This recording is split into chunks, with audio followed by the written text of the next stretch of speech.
The fire fades, the urn cools, and the world calls it closure. Families leave the place of ashes believing the story has ended, yet heaven has not spoken its final word.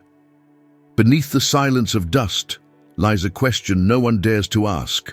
What happens to those whose bodies were consumed by the flame? The world sees disappearance. God sees design unfinished. Through the centuries, the faithful buried their dead in hope of resurrection. But in this modern age, the sacred act of burial has been replaced by the burning of flesh, and with it, a haunting uncertainty.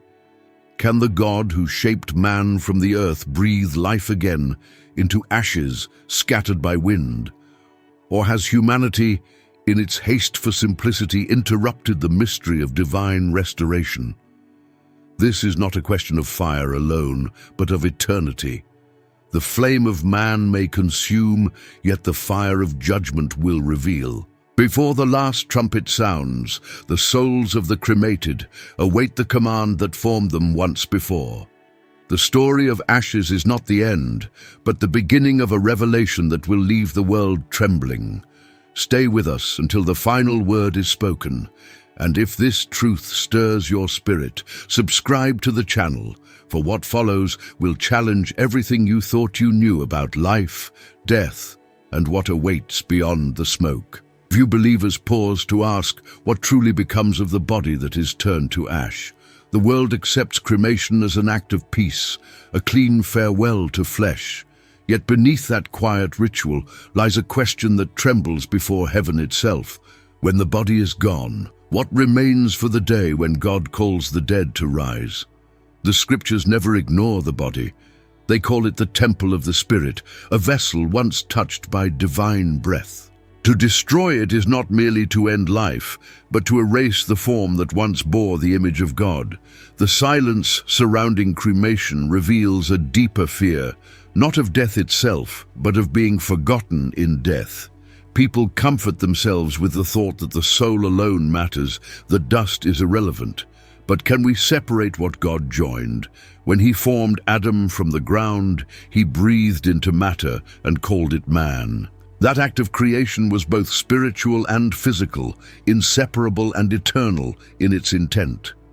The destruction of the flesh, then, cannot be brushed aside as mere ceremony.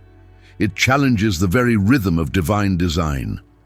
In the book of 1 Corinthians 15:42, Paul writes, "So also is the resurrection of the dead. It is sown in corruption, it is raised in incorruption." This verse does not glorify the decay of the body, but honors its transformation. Paul speaks not of annihilation, but of renewal. The seed must die, yes, but it must still exist to sprout anew. What, then, of the body that has been burned, scattered, forgotten?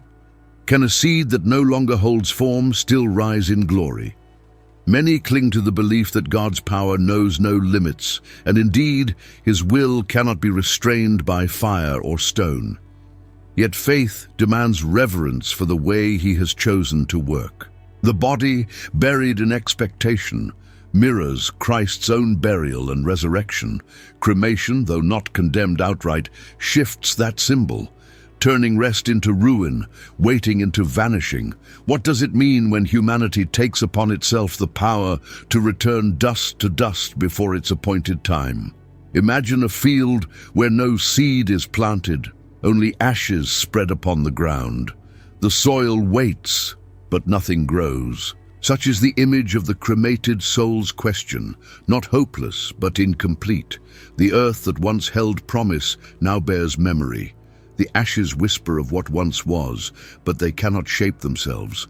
If resurrection is the moment when God calls order from chaos, then ashes await his word in deeper silence than any tomb could hold. The forgotten question is not whether the cremated can rise, but whether we understand what resurrection truly means. If it is only the soul that returns, then the body's destruction is meaningless. But if resurrection restores the whole of what man was, body, soul, and spirit, then the loss of the body cannot be ignored. The fire of man may not destroy the promise, but it scars the symbol through which God has long revealed his purpose. In the end, this is not a condemnation, but a call to reflection. When the trumpet sounds, no ash will be beyond his reach. But until that day, we must ask what message our choices send to heaven. The forgotten question is not about God's ability, but about our reverence. Comment below. What do you believe happens when the ashes are called to rise? When human hands ignite the furnace, the body meets a fire of its own making. It is not the wrath of heaven, but the ritual of farewell that men have chosen for their dead. The flames rise, devouring flesh until only fragments remain. Dust without distinction, bones without form. It is a quiet imitation of the final judgment, a rehearsal of the end that will one day come for all. In the stillness that follows, one question burns above the rest. Does this man-made fire echo a greater one yet to come, or is it merely the shadow of divine justice waiting to reveal its truth? Fire has always carried a sacred weight in Scripture. It purifies, it consumes, it tests, and it reveals. When Moses met God at the burning bush, the fire did not destroy, it illuminated. Yet when Sodom fell beneath heaven's flame, the same element became the mark of condemnation. The difference was never in the fire, but in its purpose. Human cremation consumes the body as a symbol of release. But what if it unintentionally mirrors the coming fire of judgment, where all that is impure will face the blaze of truth? The prophet Isaiah wrote in Isaiah 66:16, "For by fire and by his sword will the Lord plead with all flesh, and the slain of the Lord shall be many." This is no metaphor of warmth or comfort, it is the fire of divine reckoning. The verse reveals a pattern that stretches from Genesis to Revelation. The flame of God appears not as destruction alone, but as the great test of all that was built on earth. To play with fire, even in ritual, is to touch the language through which God declares eternity. In ancient temples, sacrifices were offered by fire as symbols of atonement. The burning flesh rose as smoke to heaven, a sign that sin had been consumed. Yet when man applies fire to his own body at death, the meaning shifts from offering to erasure. The human act claims control over what only God was meant to command, the return of dust to dust. Can the mortal flame, which turns life to ashes in moments, compare to the holy fire that refines souls for eternity? The first fire, the one of cremation, is silent and contained. The second, the fire of judgment, will roar across creation without mercy or pause. One is chosen by men seeking peace, the other descends by God to unveil truth. The first ends a story, the second begins one. What we must ask is whether the act of cremation unintentionally rehearses the final purification, or if it distances us from it entirely. For believers, this reflection is not about condemnation, but awareness. To face the first fire is to confront mortality. To face the second is to confront eternity. If the ashes of the first hold memory, the blaze of the second will hold revelation. In one, we surrender to the will of man. In the other, we stand before the will of God. Between the two fires lies the destiny of every soul that has ever lived. Perhaps the reason this subject unsettles so many hearts is because fire has always been the dividing line between mercy and judgment. Those who know its meaning fear not its heat, for they understand its purpose. The real question is not whether cremation offends heaven, but whether it teaches us to see the difference between human endings and divine conclusions. If this truth has made you think deeper about your own faith, like this video, let your flame of reflection burn brighter than the ashes left behind. When the final breath leaves a body, something invisible begins. A separation designed by heaven itself. The body returns to the dust from which it was formed, and the soul ascends to face the one who gave it life. Yet what happens when the body no longer lies in the earth, but is reduced to smoke and scattered to the wind? Does the destruction of flesh affect the soul's recognition before its maker? Humanity has always treated the body as a vessel, but perhaps it is more than a shell.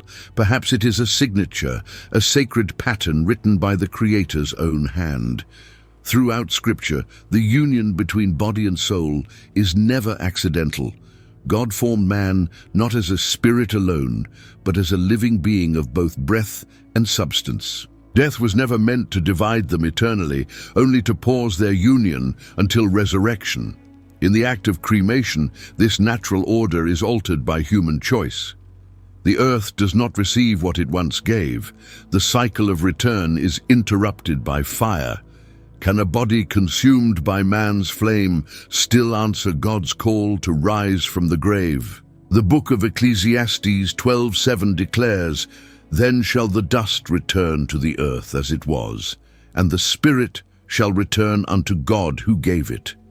This passage does not speak of destruction but of return, of sacred rhythm between Creator and creation. The body, even in death, participates in a divine process. It rests, awaiting the command of resurrection. When man chooses fire instead of rest, he replaces divine timing with human haste. The body may be gone in moments, but eternity does not measure time as man does. For centuries, believers buried their loved ones in hope, marking the ground as a testimony that the story was not over. Cremation, however, removes the place of remembrance. There is no tomb, no waiting ground, no silent testimony of faith. The soul belongs to God, but the body was meant to witness His promise. To burn that witness is to silence a voice that was never meant to fade. Yet even so, divine memory is not lost. Every atom, every breath, every spark of being remains known to the one who formed it. The connection between body and soul is not of dust alone, but of identity. When Christ rose, His body bore the marks of the nails. His soul was not detached from His form. The resurrection was not spiritual only, it was physical, visible, undeniable. If God chose to restore His Son's body as the proof of redemption, then the body itself carries eternal meaning. How easily, then, humanity treats what heaven once sanctified. The ashes may vanish, but the record of what they once were does not. Still, there is comfort hidden in mystery. If the Lord can call forth Adam from untouched soil, can He not also call forth a man from scattered ash? The question is not whether God can, but whether man should. Reverence is the bridge between faith and obedience. To handle the body without reverence is to forget the glory once breathed into it. The soul may be free, but its story on earth was written in flesh. That story deserves to rest, not to burn. In the end, cremation is less a challenge to God's power and more a reflection of man's impatience. The body and the soul were joined by divine design, and what God joins should never be separated lightly. Resurrection will prove that not even fire can erase the divine blueprint written within every human being.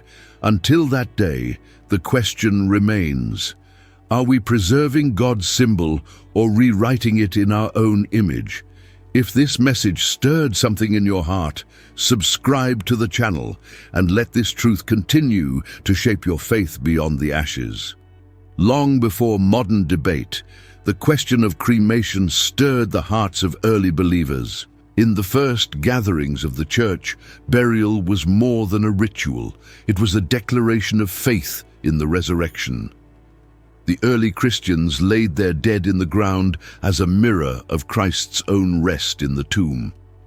They believed that just as He rose in glory, so too would the faithful rise in a restored body. When cremation appeared in their midst, it was seen not as a neutral act, but as a silent denial of that hope. The writings of the Church Fathers echo this conviction. Men like Tertullian and Augustine spoke with passion about the sacred nature of the human body, even after death. They saw in the flesh not corruption, but promise. To them, the act of burning the body was a gesture of despair, as if fire could erase what God intended to redeem. For these early voices, burial symbolized waiting, cremation symbolized finality. It was not about the method itself, but the meaning it carried before heaven. In the scriptures, the body was never considered disposable. The prophet Daniel wrote in Daniel 12:2, "And many of them that sleep in the dust of the earth shall awake, some to everlasting life, and some to shame and everlasting contempt." The verse anchors resurrection in the earth itself. Those who sleep in the dust will rise. This language shaped the faith of early believers who saw the ground not as decay, but as divine preparation. Dust was never a prison. It was a promise waiting for the touch of eternity. Some early Christian writings even warned that to destroy the body was to dim the testimony of resurrection before the unbelieving world. Burial preached a message without words, that death was not the end. The tomb, like the seed, was proof that what lies beneath still holds life within.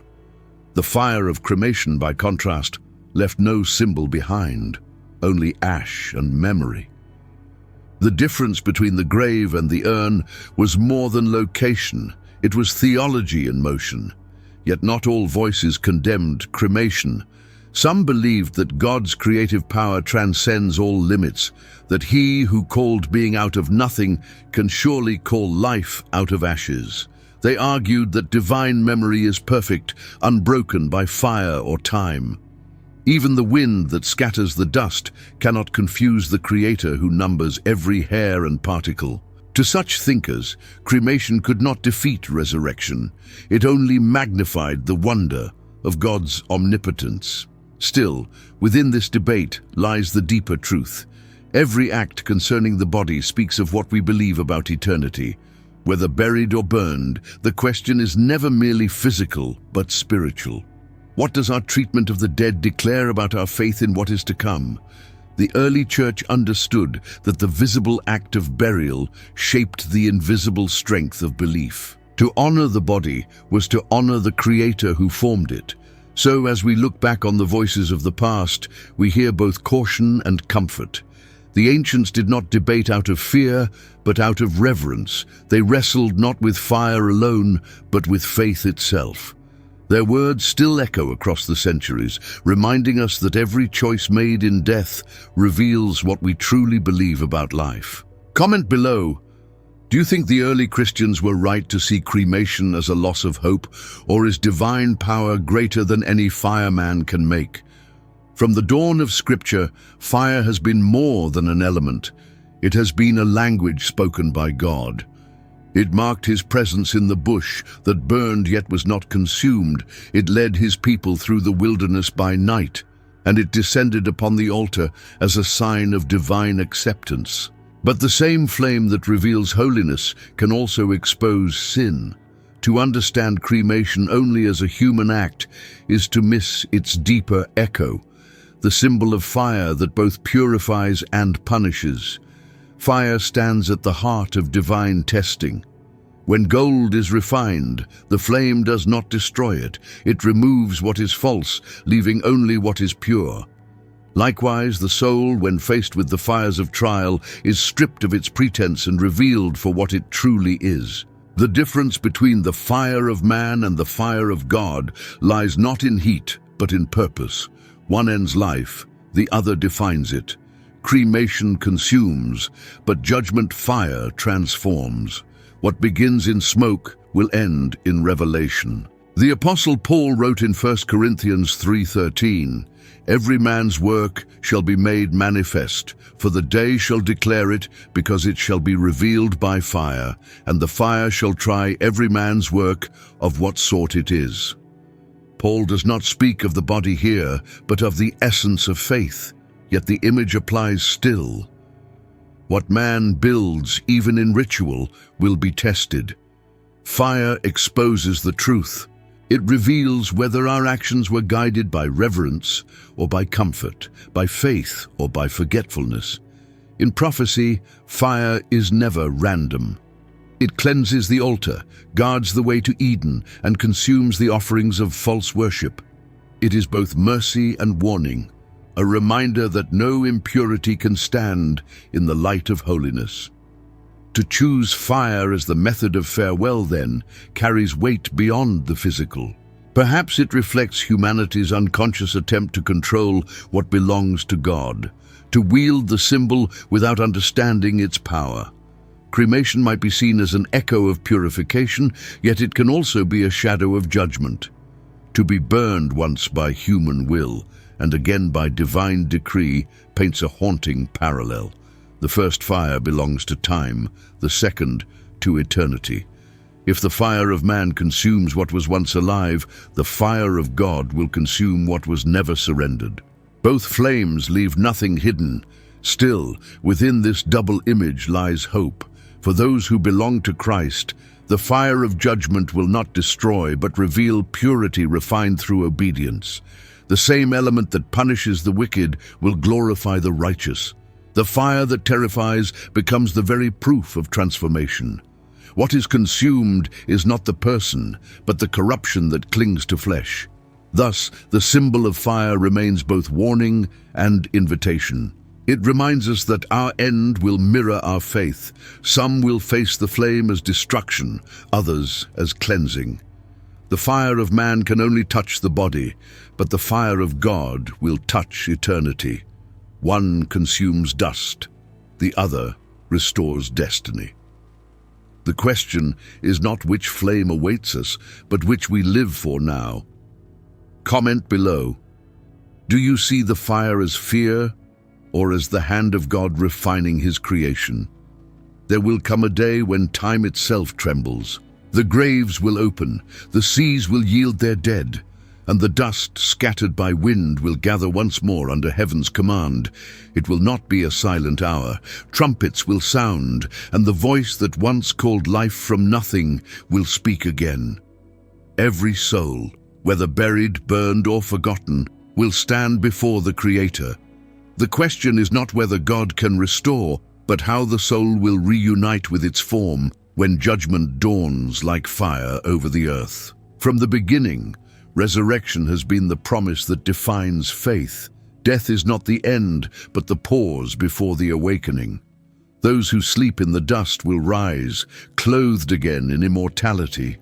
Yet for the cremated, the mystery feels deeper. Their dust lies not in one place, but scattered through air and ocean. Does distance challenge divine power? Or does it only reveal that every atom of creation still answers to its maker? Nothing is lost in the mind of God. Nothing lies beyond his reach. In John 5:28, Christ declares, "Marvel not at this, for the hour is coming, in the which all that are in the graves shall hear his voice." The command is universal. All that are in the graves. But what of those whose bodies never found one? The word graves may not describe only soil, but the condition of waiting. Even ashes wait. Even the wind that carries them holds memory. The voice that called Lazarus from darkness will one day call every form, every fragment back into being. The moment of resurrection will not depend on what remains, but on who remembers. The Creator's memory is not the fading kind that men know. It is perfect recall, eternal awareness. He who spoke galaxies into existence can summon the smallest grain of ash. For him, the boundaries of flesh and decay are illusions. The body that was burned will not return as cinder, but as glory, purified, transformed, recognized once more as his own creation made incorruptible. Still, resurrection is more than restoration. It is revelation. When the soul meets its body again, the truth of every choice will be unveiled. Those who lived in rebellion will rise to shame, those who walked in faith to life everlasting. For the cremated believer, the return of form will not be hindered, but it will testify. Fire once touched their flesh, but divine fire will now refine it beyond corruption. The second creation will be brighter than the first. In that hour, no fire of man will matter. The ashes of the righteous will burn no longer but shine. The dust scattered across oceans will gather in obedience, drawn together by the same word that formed light out of void. every story, every scar, every silent burial will resolve into the chorus of redemption fulfilled. The earth will yield its forgotten, the sea its nameless, and all will stand before the throne, either cleansed or condemned by truth itself. So, when we ponder cremation, let us not fear what God can do, but what it means to trust His process. The body is temporary, but the promise is eternal. Resurrection will prove that no fire can undo what grace has sealed. The Maker who began the human story in dust will finish it in glory. And when that moment comes, every eye will see that even ashes cannot hide from His command. Comment below. What do you think that moment will feel like when every soul hears its name spoken by God? Even science, with all its instruments and equations, cannot escape the mystery of existence. It admits that matter never truly disappears. It only changes form.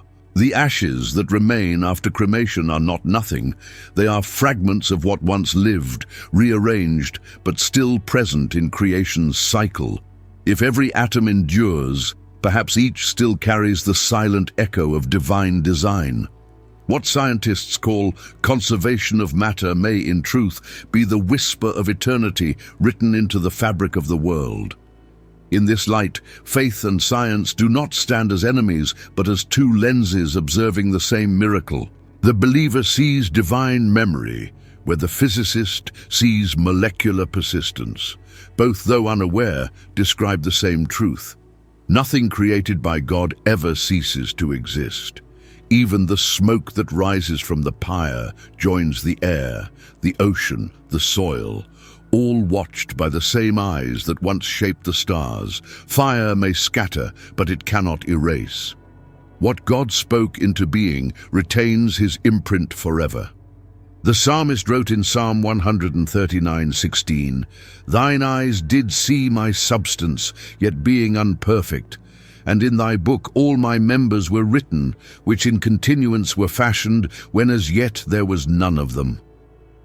This verse reveals a divine record far beyond human comprehension. Before a single cell existed, God had written the blueprint of the body and the spirit. The atoms that make us are not random. They follow a pattern He designed. If He wrote the code once, He can rewrite it again, even from ash and air. To the scientist, atoms combine by chance. To the believer, by command. Both describe the same process, but one sees purpose where the other sees probability. If every element is eternal, then the resurrection is not creation from nothing, but reassembly by divine authority. The same hand that shaped Adam from dust will call back each fragment of every body, even those consumed by human fire. The Creator wastes nothing. He remembers everything. In a way, the science of matter affirms the promise of resurrection. If the universe itself conserves its smallest particles, then the human being, crafted in God's image, will surely be preserved in divine thought. What science calls persistence, Scripture calls remembrance. No molecule, no atom, no breath is beyond the reach of the word that sustains existence. What seems destroyed is only transformed, waiting for the moment when eternity breathes it whole again. This truth bridges faith and understanding. Fire, decomposition, or decay, none of these are endings, only transitions. The soul may depart, but the materials of the body remain part of creation, untouched by oblivion. The ashes that fall to the ground are not lost. They are kept in the memory of both matter and maker. Even the laws of physics bow to the law of divine remembrance. The science behind the Spirit proves what Scripture has long declared. Nothing God made can truly vanish. So when you see the ashes of a loved one, know this: within that dust still lies the structure of the soul's former dwelling, invisible yet remembered, waiting for the day when spirit and substance will reunite beneath the voice of the Creator. The mystery of science bows before the majesty of faith, and both point to one truth: God forgets nothing that He loves. Comment below: Do you see science as a rival to faith or as another mirror reflecting God's endless wisdom? At the end of all ages, when time dissolves into eternity, a great unveiling will take place. Every secret will stand in light, and every soul will face the truth of what it believed. The fires of man will fade into memory, but the fire of judgment will blaze unending. On that day, those whose bodies were reduced to ash will stand beside those whose flesh turned to dust in the grave. Before the throne of God, all will be equal, the buried and the burned, the forgotten and the remembered, each called by name to receive the eternal decree. The final revelation will not be about what the fire destroyed, but about what it revealed. For in truth, no flame of man can consume what heaven has destined to endure. The ashes of the cremated are not barriers to resurrection, but testimonies of divine power. If the Lord could breathe galaxies from nothing, will he stumble over the fragments of a human form? The same word that said, "Let there be light," will speak again, and the ashes will glow with new life, restored and radiant in his presence. The prophet Job once cried in Job 19:26, "And though after my skin worms destroy this body, yet in my flesh shall I see God." Job saw what few dared to imagine, that corruption, decay, and even annihilation cannot prevent the vision of the Almighty. The shocking truth is that cremation does not erase destiny, it exposes it. What was touched by fire on earth will face the fire of heaven, and in that blaze, the true nature of the soul will appear. Some will shine, others will burn. For the righteous the fire will cleanse. Their ashes will rise not in shame but in splendor, clothed in immortality, untouched by sorrow or sin. The very element that consumed them in time will serve as the sign of their purification in eternity. But for the unrepentant, that same fire will not purify but punish. It will not end, for it is the reflection of divine justice, eternal, inescapable, absolute. The difference will not lie in what the fire does, but in who stands within it. In that day the cremated will not be lost, the buried will not be forgotten, and the sea will surrender its dead. Every form of decay will yield to the voice that conquers chaos. The resurrection will reveal what the world never understood, that God does not need the body to find the soul, but he will restore the body to honor the soul. The ashes, scattered and silent, will become living witnesses of the power that no flame can defeat. And when all creation gathers to behold the judgment, the truth will echo through every realm. Fire never belonged to man, but to God. What humanity used for closure, heaven will use for revelation. The urn will open, the tomb will break, and the sky will blaze with the brilliance of unending justice. Every tear will fall silent before the majesty of the one who turns dust to glory. So the shocking truth is this: no fire can destroy what was made eternal. The flames of cremation may claim the flesh, but they cannot claim the soul. The promise of resurrection stands untouched, unbroken, unburned. When that day comes, ashes will rise as proof that God's memory is perfect and his mercy without limit. Until then, let every breath remind us that eternity is nearer than we think. If this truth awakened your heart, subscribe to the channel and keep walking in the light that no fire can consume.